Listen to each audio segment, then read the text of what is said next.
Hello dyan sa aking mga amiga. Hayan, ito na ang aking ginawa na holder basket mga amiga. Yan. Nakita nyo naman sa isa kong video doon kung paano ko ito ginawa. Ngayon, atin itong lagyan ng mga pang-dessert na pagkain mga amiga. Ito ang una kong ginawa sa maliit na holder basket na ito. Nilagyan ko ito ng molido na pagkain na yan. Ito, oh, yan. Ito pa yung sobra kasi nga hindi na naman kasi sa loob. At ngayon, atin naman idagdag ang isa pa ito. Lagyan natin ng pang-dessert na pagkain din ito. Oh, ang bandi mani, mga amiga. Yan, kita nyo.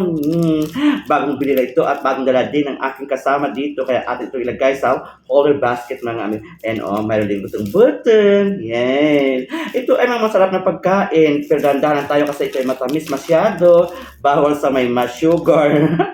Sugar, mataas sa sugar level. Ayan. Ito natin ilagay sa loob ito, mga amiga. Ayan. Dito sa loob. Para hindi ito mahulog, mga amiga. Ayan. O, diba? Tingnan niyo po. Sundan niyo ako sa paglagay kung paano ito gawin para ito ay para maganda itong tingnan sa ating bibigyan na tao. Ayan. O, amiga. Ayan na siya. O, ayan. Dapat ito ay nakalabas talaga na mayroon itong ilagay tayong pagkain sa loob ng basket na ito.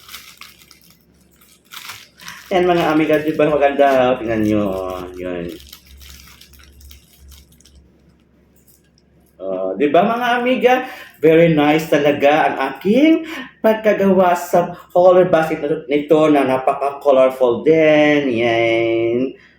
Ma-amaze ka talaga ito pag iyo itong namasdan. Very pretty ito na aking ginawa. Ayun. Oh. Kasi nga babae ang ating pagbigyan nito, birthday ng um, birthday ng isang tao, kaya ito ay napagandang regalo. Ayan. So ngayon, bye-bye muna mga amiga. See you again for my next video. And then, like, shares, and comments sa aking i-upload na mga videos. Bye-bye! Love you all. Peace!